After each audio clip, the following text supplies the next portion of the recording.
Du Trisac. Des propos cohérents. Des opinions différentes.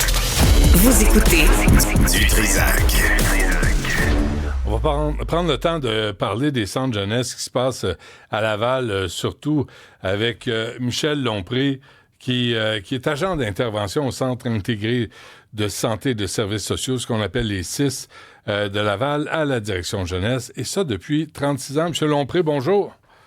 Bonjour. 36 ans que vous êtes dans ce travail-là. Est-ce que ça va? Êtes-vous usé?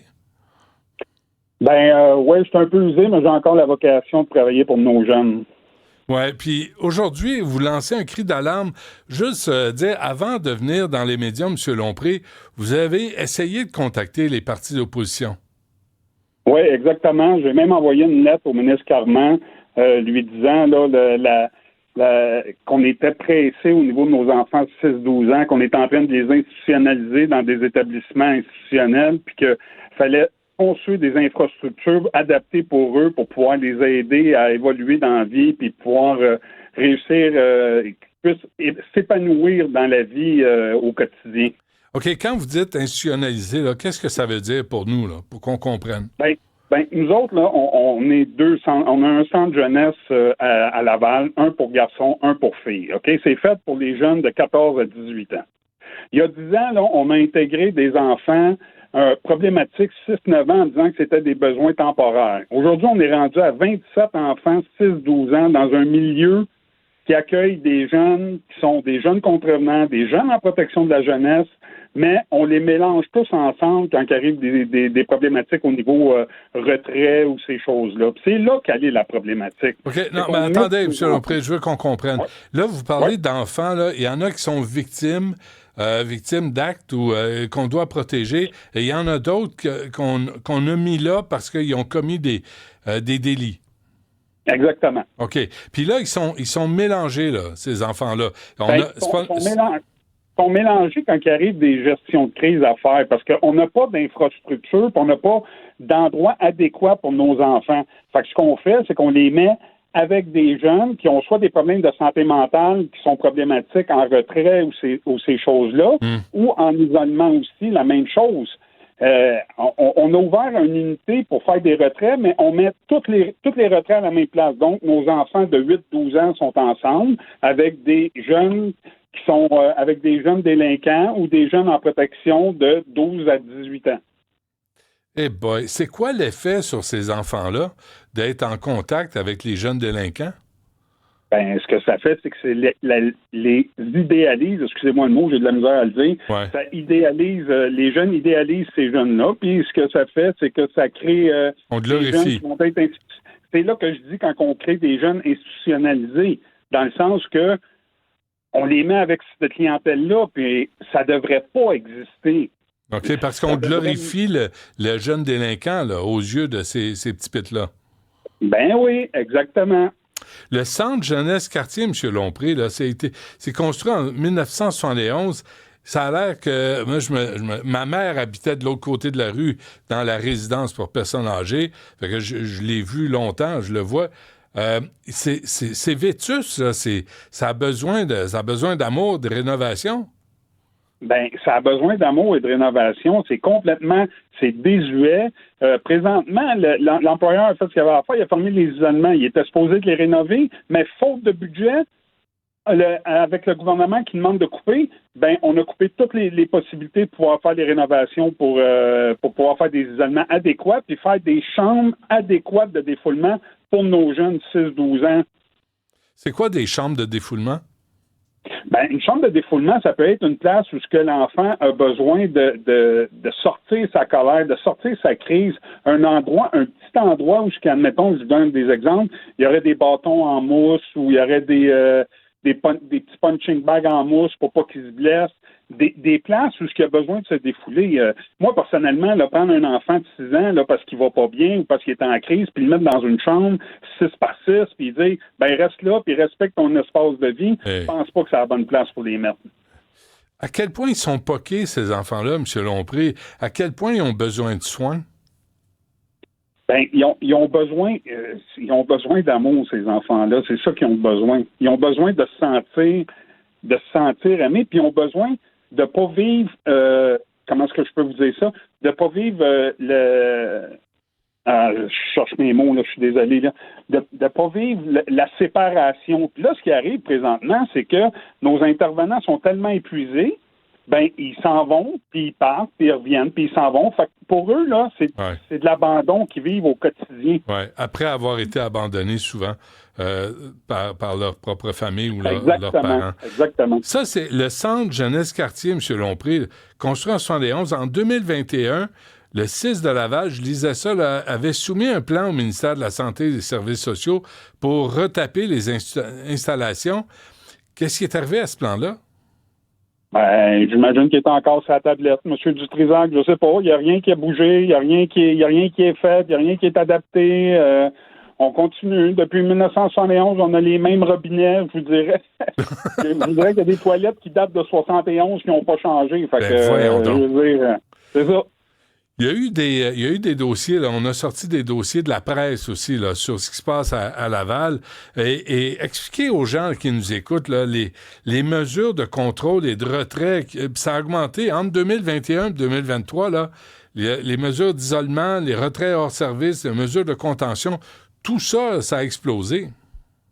Oui, ça a explosé de façon exponentielle. Puis, M. Dutrisac, savez-vous, c'est avec quelle clientèle? Avec nos 6-12 ans que ça a augmenté. Ah oui? C'est avec eux que ça a augmenté le plus parce que on n'a pas de place. On n'a pas de place pour adapter pour ces enfants-là. Les infrastructures répondent pas à ça. Puis tant que le gouvernement ne comprendra pas que ça prend une infrastructure adaptée pour eux et non des modifications à l'interne, de mettre un plaster sur le bobo, ben ça fonctionnera pas. Qu'est-ce que ça veut dire, ça? Infrastructure adaptée pour eux.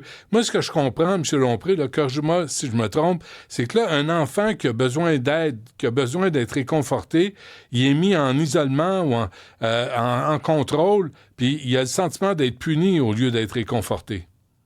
Non, il est réconforté par les intervenants qui sont là. Ils font un travail magnifique. Okay. Mais quand je dis que les infrastructures sont pas adaptées, je vous donne un exemple. Là. J'ai un enfant là, qui veut aller dans la cour extérieure. Vous avez vu, la cour est tellement grande. Ouais. Ben, l'enfant lui dit, moi, j'ai pas le goût de rentrer, je veux rester à l'extérieur. Ben là, on fait venir des agents d'intervention parce qu'il faut qu'il rentre parce que la cour est trop grande pour lui. Fait que là, il faut faire venir les agents d'intervention. On tombe en contention sur l'enfant pour l'amener à l'intérieur alors qu'il voulait rester à l'extérieur. C'est quoi de laisser à l'extérieur? Mais la problématique, c'est que le terrain est trop grand. Fait que si on fait une infrastructure adaptée pour eux, on va pouvoir délimiter les clôtures, délimiter l'espace de vie, faire en sorte qu'ils vont pouvoir s'épanouir. Tu veux rester dehors, mon grand? Ben reste dehors. Quand tu seras fatigué, on va te rentrer. Tu sais, pareil comme quand nous autres, on était jeunes, on allait jouer dehors, puis que les parents disaient, ben reste dehors, puis tu rentreras quand ça va te tenter. Mais là, êtes-vous en train de nous dire, M. Lompré, là, que je comprends les rénovations, ça coûte cher, mais il pourrait avoir juste des clôtures pour permettre aux jeunes de profiter de la cour. Ben, M. Dutrisac, on pourrait construire même à l'intérieur de ces terrains-là qu'on a. Ouais. On n'a pas besoin de chercher de terrain. Là. Moi, quand ils me disent qu'ils chargent des terrains, là, c'est complètement faux. Ben oui, il y en avait un en arrière. On a utilisé un terrain là, pour un espace là, pour nos jeunes en santé mentale, là, qu'on a fait un établissement pour eux là, pour quand ils graduent après 18 ans. Pourquoi qu'on ne fait pas quelque chose adapté pour nos enfants? On construit des maisons des aînés à coups de millions, c'est bien correct, j'accepte ça, c'est très bon. Mais notre jeunesse, on fait quoi avec nos jeunes? On va faire quoi avec l'école? On va faire quoi avec nos milieux institutionnels au niveau de la DPJ puis tout ça? Nos intervenants sont à bout de souffle. Puis là, on a le gouvernement, on a notre CIS qui fait en sorte qu'on annule les affichages parce qu'on est présentement à revoir les structures de travail. Fait que là, ce que ça dit, c'est j'ai plus d'argent, fait que je vais couper dans les services, je vais couper dans le personnel, puis on va se retrouver avec quoi au bout de la ligne? On va se retrouver pire que ce qu'on est là. Puis moi, j'entends le ministre Carman dire non, on va faire des progrès, on va faire des ci, on va faire des ça, puis il n'y a rien qui va se faire. Je suis certain qu'il n'y a rien qui va se faire. Puis c'est mon cri du cœur que je fais. Je me fais le porte-voix de ces enfants-là de 6-12 ans, parce qu'après 36 ans de service, là, je pourrais m'en aller de partir, mais je me dis non, je veux qu'il y ait quelque chose qui se passe pour ces enfants-là. Quels sont les risques pour vous, M. Lompré, de prendre la parole en public? Honnêtement, M. Dutrisac, j'ai aucune idée de quel risque je vais avoir, puis je les assume très bien, mes risques. J'ai pas de crainte là-dedans, parce que je le fais pour les bonnes causes. Je le fais pour nos enfants, je le fais pour nos intervenants qui sont à bout de souffle, puis qui sont plus capables de pouvoir travailler dans un milieu comme ça, qui est il est inadéquat pour eux. Ouais. En 36 ans, M. Lompré, comment vous avez vu le système là, s'effondrer? Là? Parce que ce que vous nous décrivez là ce midi, c'est insensé pour des petits de 6-12 ans qui ont besoin d'aide, qui ont besoin d'affection, d'amour. Comment vous avez vu le système? Où est-ce que ça a cassé? Ben, ça a cassé, je vais vous dire bien franchement, puis je parlais justement avec un gestionnaire l'autre jour. En 89, on était environ 6 millions. Hein? Ouais. Aujourd'hui, on est 8,5 millions. C'est quoi les infrastructures? C'est quoi les rénovations? C'est quoi les nouvelles infrastructures qui ont été faites pour les services sociaux? Qu'est-ce qui a été adapté pour ça? Absolument rien. C'est sûr que quand tu te retrouves avec 2,5 millions de population de plus, c'est pas mal certain au niveau de la DPJ que ça va grossir tes quotas, puis ça va grossir tes signalements, puis ça va grossir tout. Puis, il n'y a rien qui a été fait. Dans le sens que, oui, on investit, oui, on met de l'argent, oui, ci, oui, ça. Tu sais, on met des postes de cadre, mais on ne met pas des postes de travailleurs. On annule tous les affichages. Là, présentement, on a annulé tous les affichages pour avoir les structures, mais par contre, on va engager des gestionnaires. Ça, c'est important. Affichage pour les travailleurs, pour ceux et celles qui sont sur le terrain. Oui, tous les affichages du mois de novembre, M. Dutrisac, ont tous été annulés, que ce soit travailleur social, que ce soit infirmière, que ce soit préposé aux bénéficiaires, que ce soit surveillant, agent d'intervention. Tous les affichages ont été annulés parce qu'ils veulent revoir les structures. Fait que vous autres, vous êtes pognés avec ce qui est là. Il n'y a rien qui change, il n'y a rien qui s'améliore. Puis si les gens s'en vont, pouvez-vous les remplacer? Ben non, pas pour le moment. Je vais vous dire de quoi, mais les agentes administratives, là, je parle des agentes administratives, là, mais les agentes administratives, là, quand ils s'absentent, là, il n'y a personne qui les remplace. Fait qu'on se retrouve avec des agentes administratives qui font la tâche de 2, 3, 4 agentes administratives. Fait que qu'est-ce que ça fait, M. Dutrisac? Ça fait qu'ils s'en vont, ça fait qu'ils quittent le réseau pour s'en aller au privé. Ça fait aussi que s'il arrive un fuck ou un scandale ou une controverse, on vous blâme tout de suite. Ben, c'est sûr qu'on nous blâme tout de suite. Voyons donc. Hey, Caroline Bebine, là, c'est les travailleurs qui sont sur le plancher, pas les gestionnaires qui sont sur le plancher. À quel point, là, tout ce qu'on a vu récemment, M. Lompré, là, quand on a, tu sais, puis on peut remonter à la petite fille de Grenby, là, qui est morte à 7 ans, là. À quel point, là, c'est la dégradation du système où on comprend plus les besoins sur le terrain, mais on s'attarde à la bureaucratie. Ben, je vais vous dire quelque chose. Là, je parlais avec un travailleur social pas plus tard que la semaine dernière, puis je lui demandais, ton caseload, là, ton nombre de cas que tu as d'enfants à ta charge, c'est combien? 28, M. Dutrisac. 28. Fait qu'imaginez-vous, là, faudrait que normalement, là, il y ait une rencontre à toutes les semaines avec les enfants ou avec ses clients. Mais la norme, ça serait quoi? 18, 19. Ah ouais. Oui. Mais y arrivez-vous? Ben non, ils n'y arrivent pas. Ils sont épuisés, ils sont à bout de souffle, puis on fait des rencontres vite, puis on fait ci, puis on fait ça. C'est pas de leur faute, là. Puis c'est pas de la faute des petits gestionnaires qui sont sur le plancher, là. C'est en haut que ça marche pas. C'est en haut que ça fonctionne pas. Je veux pas... allez-y. Non, mais je veux pas monter les uns contre les autres, là, puis faire de la démagogie, mais il y avait de l'argent pour des affaires comme la maison Benoît Labre. Tu sais, M. Carman est venu ici, là, puis à un moment donné, on lui a dit, là, faut prendre la parole, faut s'occuper de ce qui se passe sur le terrain. Tu sais, on en parle de l'itinérance, la santé mentale. Puis vous me dites, M. Lompré, à Laval, le centre quartier a besoin de rénovation, a besoin de ressources humaines, a besoin de travailleurs. Est-ce que M. Carman est au courant de vos besoins? J'ai envoyé une lettre, M. Dutrisac, j'ai tout nommé ça, j'y ai tout dit. J'ai même pas eu seulement... la seule affaire que j'ai eue, c'est une réponse automatique disant qu'il avait reçu mon courriel, mais j'ai aucun autre retour, à part celui de M. Tlige de Québec solidaire qui dit qu'il va faire le suivi au niveau de la session parlementaire. Okay. Mais sinon, J'ai absolument rien. J'ai aucun suivi. OK, on va faire une affaire, M. Lompré. On va faire une affaire. Nous, là, on va prendre l'entrevue, là, puis on connaît les attachés de presse. On va l'envoyer à l'attaché de presse de M. Carman. Dites-nous ce que vous voulez lui dire à M. Carman et que ça soit clair, là. Quels sont vos besoins? Allez-y, là, puis on va lui transmettre l'enregistrement. M. Carman, j'ai une demande à vous faire. Des conditions pour nos enfants 6-12 ans.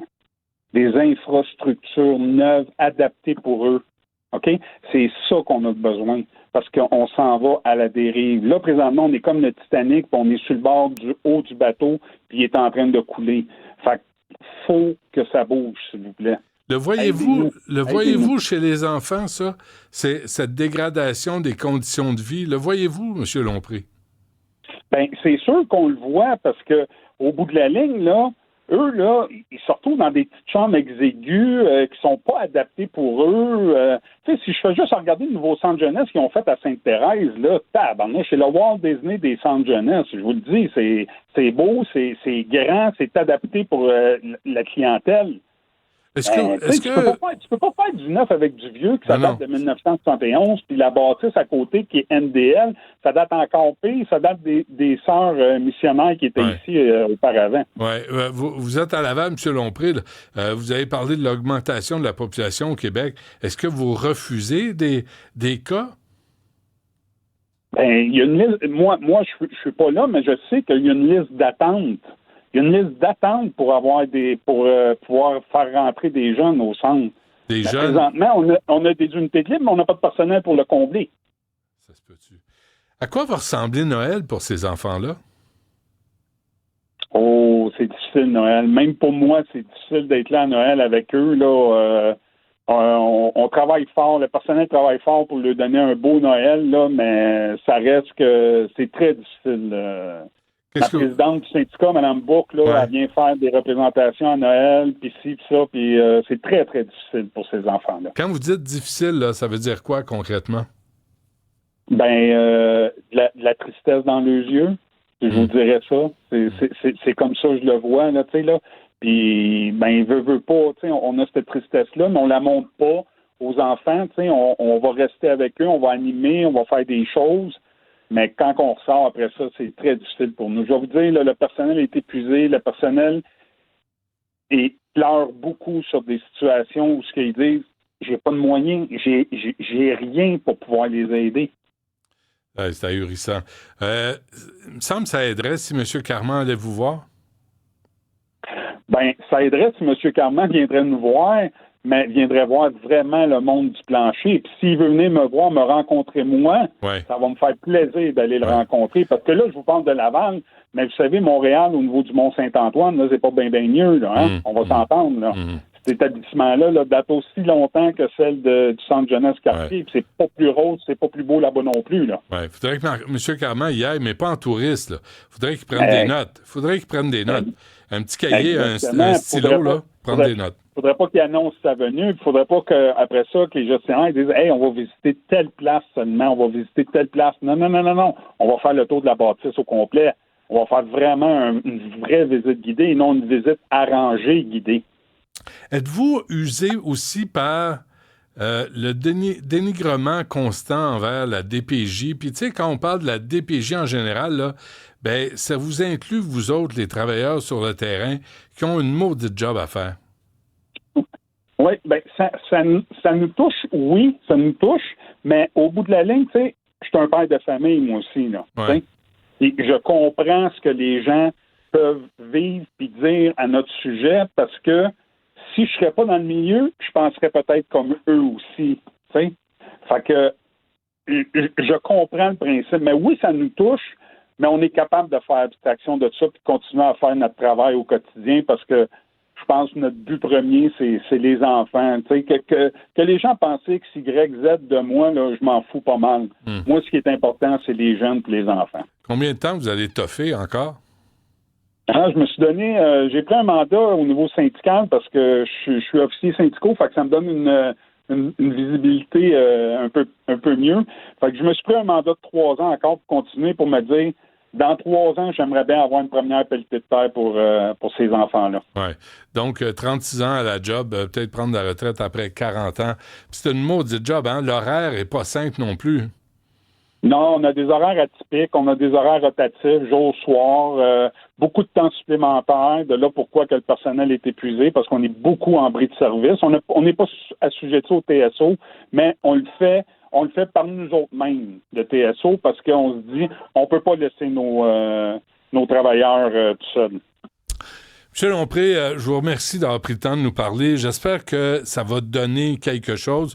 Nous, je vous le dis, là, on va envoyer l'enregistrement à l'équipe de Lionel Carman. Je peux pas croire qu'on va pas vous contacter, qu'on va pas essayer de vous aider, vous autres, sur le terrain. Ces jeunes, ces enfants-là de 6 à 12 ans, ça n'a pas de sens de les traiter comme ça. Je veux juste vous dire bon courage. Je vous remercie. Remerciez l'équipe avec qui vous travaillez, avec laquelle vous travaillez là, pour le travail accompli. Puis s'il y a un suivi à faire, là, n'hésitez pas. Parfait. Je vous remercie beaucoup de m'avoir donné la parole pour ces enfants-là, M. Dutrisac. C'est très apprécié. Ça me fait plaisir. Et, à la prochaine. Merci. Michel Lompré, du 6 à Laval, à la direction jeunesse.